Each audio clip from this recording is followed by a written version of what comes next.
Assalamualaikum warahmatullahi wabarakatuh. Surah As-Sajdah merupakan surah ke-32 dalam Mushaf Al-Quran, terdiri dari 30 ayat, dan tergolong surah Makkiyah. Nama, As-Sajdah, sendiri berarti, sujud. Penamaan ini diambil dari ayat ke-15 yang secara eksplisit menyebutkan tentang sujud. Ayat ini menjadi salah satu ayat sajidah yang disunahkan untuk bersujud ketika membacanya atau mendengarkannya. Surah As-Sajdah dibuka dengan penegasan tentang kebenaran Al-Quran.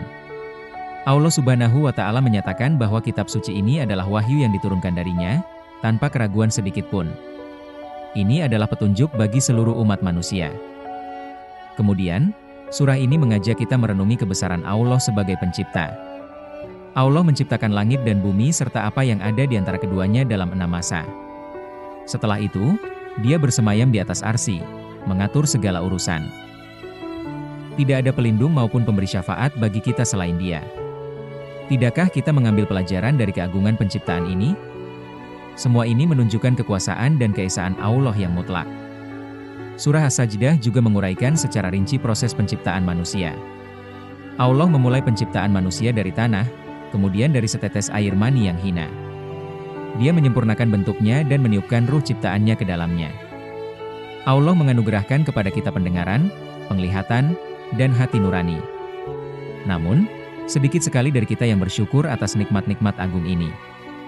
Proses penciptaan ini adalah bukti nyata kekuasaan Allah. Setelah penciptaan, surah ini menegaskan tentang hari kebangkitan. Orang-orang kafir seringkali bertanya, apakah setelah kami mati dan hancur menjadi tanah, kami akan dibangkitkan kembali? Allah menjawab pertanyaan ini dengan tegas. Dia berfirman bahwa malaikat maut yang diserahi tugas untuk mencabut nyawa akan mengambil ruh kita. Kemudian, kepada Tuhanlah kita semua akan dikembalikan. Kebangkitan adalah janji Allah yang pasti akan terjadi. Surah As-Sajdah dengan jelas membandingkan antara orang-orang yang beriman dan orang-orang yang mendustakan ayat-ayat Allah. Orang-orang yang beriman adalah mereka yang apabila diingatkan dengan ayat-ayat Tuhan mereka, segera bersujud. Mereka bertasbih dengan memuji Tuhan mereka dan tidak menyombongkan diri.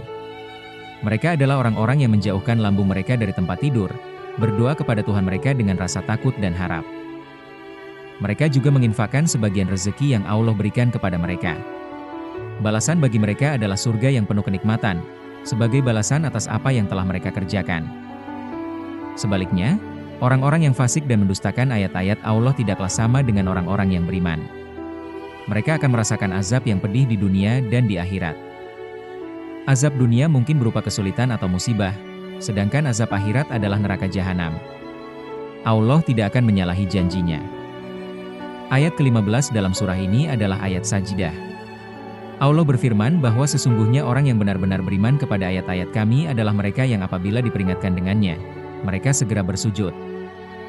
Sujud adalah puncak ketundukan dan kerendahan diri seorang hamba di hadapan Rabb-Nya.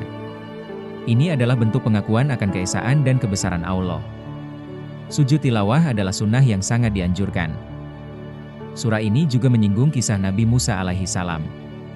Allah telah memberikan kitab Taurat kepada Musa, sebagaimana Dia memberikan Al-Quran kepada Nabi Muhammad SAW. Kisah ini menjadi pelajaran bagi kita.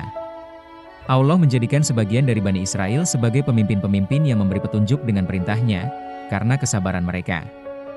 Mereka adalah orang-orang yang meyakini ayat-ayat Allah. Kesabaran adalah kunci untuk meraih kepemimpinan dan keberkahan dari Allah. Sejarah umat terdahulu adalah cermin bagi umat sekarang. Dari surah As-Sajdah ini, kita dapat memetik banyak hikmah dan pelajaran berharga. Pertama, surah ini menguatkan akidah tauhid kita. Kita diingatkan akan keesaan Allah sebagai satu-satunya pencipta dan pengatur alam semesta. Kedua, surah ini menegaskan kebenaran Al-Quran sebagai petunjuk hidup. Al-Quran bukanlah karangan manusia, melainkan wahyu dari Allah yang maha bijaksana. Ketiga, kita diajak untuk merenungi proses penciptaan diri kita sendiri. Dari setetes air mani hingga menjadi manusia sempurna, semua adalah tanda kekuasaan Allah. Ini seharusnya menumbuhkan rasa syukur yang mendalam.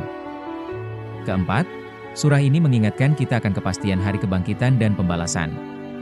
Setiap amal perbuatan kita akan dihisab. Oleh karena itu, kita harus mempersiapkan diri dengan sebaik-baiknya. Kelima, kita diajarkan tentang ciri-ciri orang beriman sejati. Mereka adalah orang-orang yang tunduk, bersujud, berdoa dengan khusyuk, dan gemar berinfak. Mereka menjauhi kesenangan duniawi demi meraih ridha Allah. Keenam, pentingnya kesabaran dalam menghadapi ujian dan cobaan. Sebagaimana Bani Israel yang diberi kepemimpinan karena kesabaran mereka, kita pun harus bersabar dalam menjalankan perintah Allah dan menjauhi larangannya. Ketujuh, surah ini memberikan peringatan keras bagi orang-orang yang mendustakan ayat-ayat Allah. Azab dunia dan akhirat menanti mereka yang ingkar. Marilah kita jadikan surah As-Sajdah ini sebagai pengingat dan motivasi untuk senantiasa meningkatkan keimanan dan ketakwaan kita. Semoga kita termasuk golongan orang-orang yang apabila diingatkan dengan ayat-ayat Allah, segera bersujud dan tunduk kepadanya. Semoga Allah Subhanahu wa Ta'ala senantiasa membimbing kita semua menuju jalan yang lurus. Amin. Wassalamualaikum warahmatullahi wabarakatuh.